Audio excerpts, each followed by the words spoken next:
You know what you should do? You should follow me on Twitter at Brommer018. Link in the description. Do it now.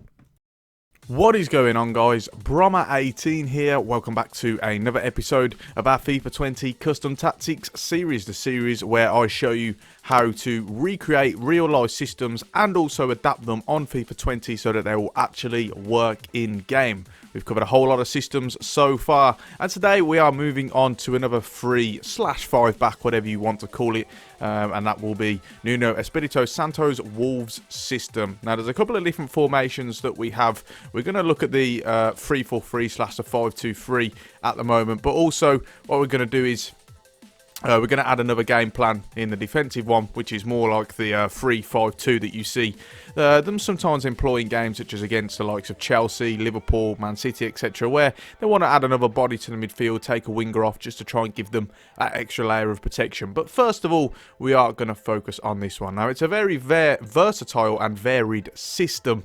It can do a whole range of things. They can control the tempo, try and dominate possession and work an opening, or they can bed in, be robust, and try and play on the counter-attack with the pace that they have in the likes of the wingers with Adama Traore, Diogo Jota, Paneto, etc. So there's a whole range of things you can really go with this tactic, and it can fit a whole different plethora of styles you want to play. So first things first, what we need to do is we want to alter one of the positions, and what we want is we want to move Ruben Neves into right defensive midfielder. Now, as you can see, if we try and move him here, you'll find out that it's not possible. So what we're going to do is we're going to do something a little bit crazy, and don't worry, bear with me, I will explain along the way, and also I'll explain why we want to move Ruben Neves. So what you want to do is you want to move Dendoncker, or whoever your right centre-back may be, just a little bit deeper, and then you want to move Ruben Neves just a little bit lower, and then you'll be able to see that you can go into right defensive midfield, and then you should be able to move Dendoncker back to right centre back, and therefore you can then have it. Props, by the way, to someone on one of my videos. I think it was a Sheffield United video actually, who did give me that tip. His name was Jack Andrews, so thanks a lot for that, Jack. I really do appreciate that. So yeah, now we've got this. It's still a 5-2-3 or a 3-4-3, but what you'll find is in the Wolves system is that usually it'll be one centre mid will push forward, help to instigate the counter press, and the other one will offer that protection, stay back more, and it's usually Neves. As you can see by the work rates that they have, Jan Coutinho, high work rate, whereas Ruben Neves, low and high. What you'll find, he screens the back four, or the back five in this case, or back three, and also just offers that pivot in order to recycle possession outside of the box. He's not a box-to-box man. He's not going to find himself getting into the opposition area, if ever at all, really, but not often at all. And what you'll find is that, say you want to counter press, and it's a big part of Wolves' plan. What happens is, if you've got Neves as centre midfielder as well as Coutinho, what you'll find on FIFA is that they'll both push forward high, and as a result you'll leave a big gap in between the two centre midfielders and then the defenders as well. What you do is, so then you can drop him off into defensive midfielder. He won't push as high at the field, and therefore you don't have that space for the opposition to bypass the counter press by simply playing a little ball over the top, just a long pass. It's something that we talked about in our Real Betis video, actually. If you didn't see that, then do go and check that one out, where we looked at Kike Setien's tactics. That's something he used to do in order to bypass the counter press. So you just want to move him into holding midfield, and it should be okay. So that's it for the positions. What we want to do now is we want to move on to the player instructions. So first of all, we'll talk about Patricio. Now, in terms of comes to crosses, or saving on crosses, you want him to come for them. You want him to be aggressive. The reason being is that what we talk about often in these videos is that on FIFA it's quite hard to defend corners and crosses in general, whereas goalkeepers on this are quite protected. They're just a little bit overpowered, actually. So if you get him on comes to crosses, it just relieves that pressure a little bit on you, and you can defend those situations a lot better. And similar with saving outside the box, you wanted to sweep a keeper, you wanted to recreate that aggressive role, especially in games where Wolves are playing a higher line, which they do often, do. Then he can, provide that extra line of defence, that little bit of layer of protection, especially because on FIFA it's very easy for the opposition to exploit the over-the-top through ball, particularly if you're playing on line, stick a pacey striker or two up front and just try and send balls over the top. With a sweeper keeper, you can counteract that very, very well. Moving on to the three centre-backs, not too much you have to do here. The one thing you do want, though, is you want to change Connor Cody's interceptions to conservative. And the reason being is that what you'll find with Connor Cody is he's more of the protected member of the back three. You've got the two out-and-out centre-backs, or in this case, they are centre midfielders. Of course, Wolves do have injury problems at the moment as of recording this. But you've got the likes of Saiz and Dendoncker. And what you see with Cody is that Cody was actually a holding midfielder back in the day, and he converted to a part of this back three since Nuno Espirito Santo has came into the club. And what you'll find, he's more of the actual ball playing defender. He's very underrated passing ability. And so as a result, he's very much protective. He'll drop off, he'll be on the cover, and then he's able to play through him. Basically, Wolves are able to play through him, really. He'll spread it out wide to the fullbacks, to the wingers, etc. And, he's very good in that aspect. So, so you want to change it to conservative interceptions just so he'll drop off and be on the cover a little bit more. Whereas the other two, keep them on normal. One thing we do always talk about in these videos is to always have interceptions on normal unless I specify otherwise. That's because if you change them to aggressive, you'll find their stamina and their fitness levels in general will drop off. They'll become more fatigued, and there's not really much of an upside to it. You won't find too much of a difference between normal and aggressive interceptions if you are setting the tactics to pressure or press after possession loss anyway. So don't worry too much about that. So now we can move on to the fullbacks, and it's two different roles really, but it depends on who the wingers are. So in this system, first of all, with Doherty, you want him to join the attack, and you actually want him on inverted. The reason being is that what happens is someone like Adama Traore will come out wide, and he'll spread out the space, and then it creates space for Doherty to run inside. And then you've got two things, and it creates a mismatch option for the opposition. Either one, they leave Traore free, in which case he's got acres of space, you get the ball to him, and then he can run at the defender, isolate the fullback one-on-one, and he can work something. Or they follow Traore out wide, in which case it creates a load of space for Doherty to run inside, drift, storm into the box, over to the byline, and that's something he's just so good at. So you want him on join the attack and inverted. However, with Johnny, it's a little bit different. Let's say Diogo Jota is on the wing, and at the moment he's, I believe he's injured as well, as of recording this, so he hasn't been playing, but let's just say, for instance, that Diogo Jota is playing. What you'll find is, actually, it'll be join the attack and overlap, because what happens is that Diogo Jota is better off drifting into the central areas, picking up pockets of space, driving at players, and, just sort of using quick interchanges. And as a result, that's why you want to reverse the situation from the other side, basically. So Johnny will therefore create the space, create the width, and then Jota will fill in that extra role in the central areas, because of course they do only have two central midfielders.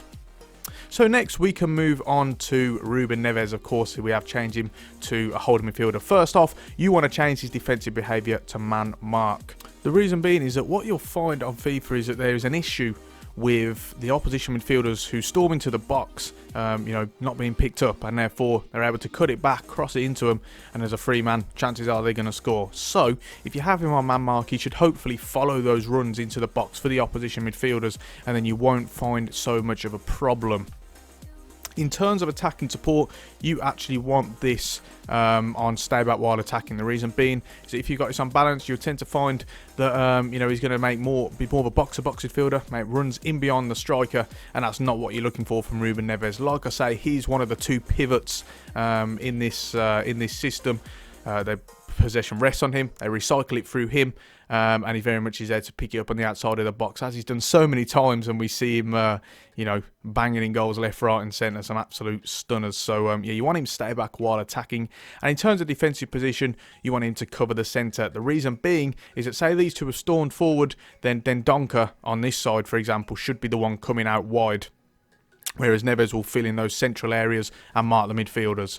So you want him to cover the centre. So next we can move on to João Moutinho. First off, in terms of the attacking support, you actually want this on balance as well. The reason being is that if you have it on get forward, he'll play more of the box-to-box role, and that's not really what you're looking for from him. What you want is you want him to, say for example, get into those advanced areas. You want him to pick up the pockets of space to, receive the ball and play on the half turn, but you don't want him being the box-to-box man running in beyond Jimenez, because then you're going to leave yourself too vacant in the central areas for the counter-attack.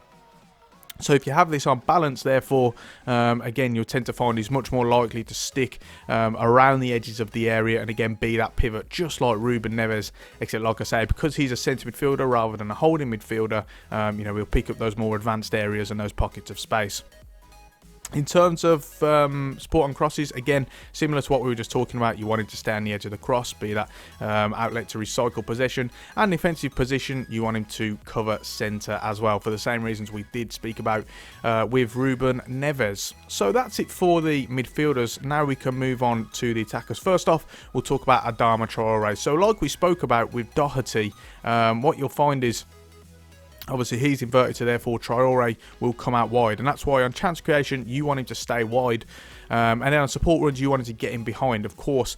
Not only is that because you want him to utilise his pace in advanced situations, but also is that you want the counter-attack as well. You want that emphasis on counter-attack. Like I said at the beginning, this system is very versatile. It's varied, and there's a plethora of ways that they can attack the opposition.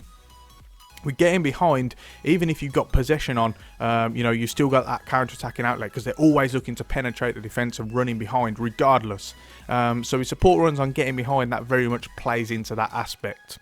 In terms of defensive support, actually keep this on basic. Now, this is free for you guys to change depending on your opposition. So what you'll find is, against someone like Man City, for example, Man United, Newcastle, sorry, not Newcastle, Liverpool, etc., you'll find them coming back, and obviously they're going to trap back and trap the opposition fullbacks. But in games such as Newcastle, Watford, Norwich, etc., you'll tend to find that the three front men will stay forward, and as a result, they've got that counter-attacking outlet. So I'll keep this on basic, but again, it's time for you guys to decide whether or not, you know, based on the opposition. If you're playing someone on Ultimate Team, I would probably advise you to you know, come back on defence. Again, it depends on the teams you're coming against, but like I say, I'll keep this on basic for argument's sake in the you know, in the video.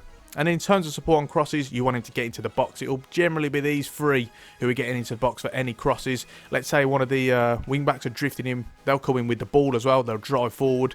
That's very often, but let's say you're in a crossing situation, it'll be very much these three looking to receive it on the end. So now we can move on to Diogo Jota. Again, it's the same with defensive support and also with support on crosses as well. You want him to get into the box.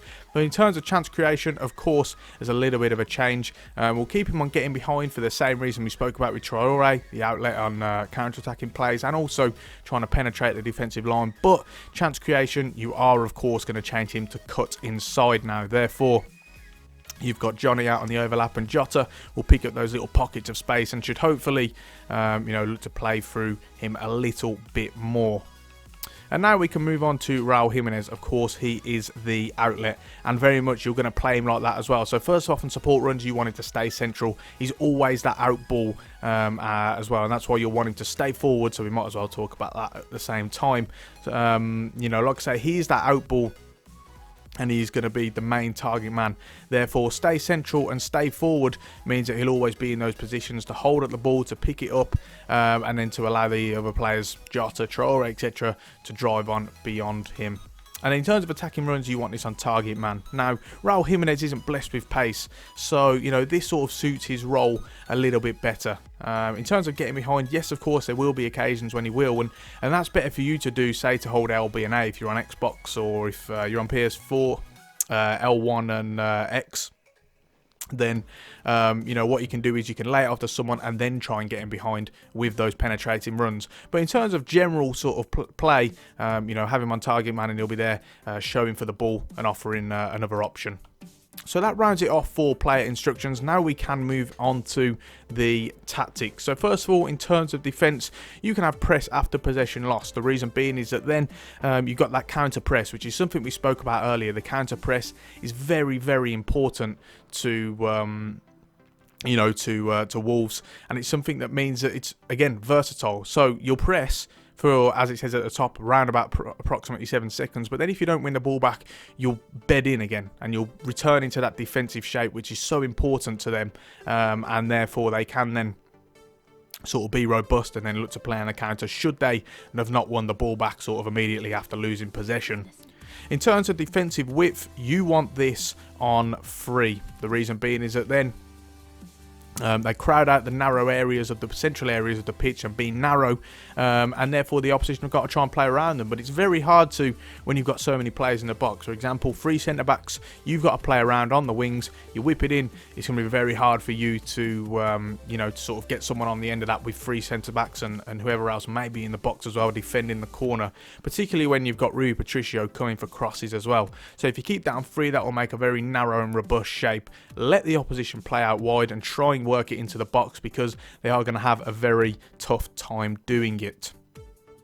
In terms of depth, you want this up to 8, and the reason being is that Wolves do play a very high line, but what happens is they're actually very compact. So for example, the defensive line might be high, but then there'll only be about 20-25 yards in between the defensive line and maybe the front line of the strikers and the wingers. So what you'll find is it's very hard for teams to play in those narrow areas, central areas, and they've got to try and go over the top, or they've really got to try and work it back and go direct to one of the target men, etc. So if you have this on 8, then it will play that high offensive line. But the reason we don't have it on 10 is just because it'll give you a little bit of leeway. Like we spoke about earlier, it's very easy for teams on FIFA to just put a pacey man up front, a couple of pacey men up front, and try and play it over the top. And it's very easy for them to exploit. So if you just give it a little bit of leeway, and they'll be a tiny bit deeper, but they'll still be playing a high defensive line, then you can deal with that in the best possible way. So in terms of offensive style, what you actually want to do here is you want this on possession. Now, as I spoke about earlier, it is a varied and versatile system. And how we've made that be the case in this area is you've put this on possession, but like I said, you've got the likes of Adama Traore and Diogo Jota on getting behind, and therefore you've got that counter-attacking threat. For example, I've played lots of games, in most of my career modes, I will play a possession-based system. But if I want to play in a counter-attack, I can pretty much retain the same system. And the reason being is that because I'll have my wingers and maybe even my striker as well, if you want to change to a counter-attacking style on getting behind. And therefore, they're always looking to make that run as quickly as possible. And you've still got that outlet for counter-attack. However, Wolves very much comfortable on the ball, and lots of times in majority of games really, you'll see them retain possession, calm it down, and try and probe for an opening. So you can keep that, you can have that on possession and still have that varied nature of the system. So in terms of attacking width, you actually want this on 6. The reason being is that then you've got enough, width in terms of the wingers getting as wide as possible, literally on the touch line of either side.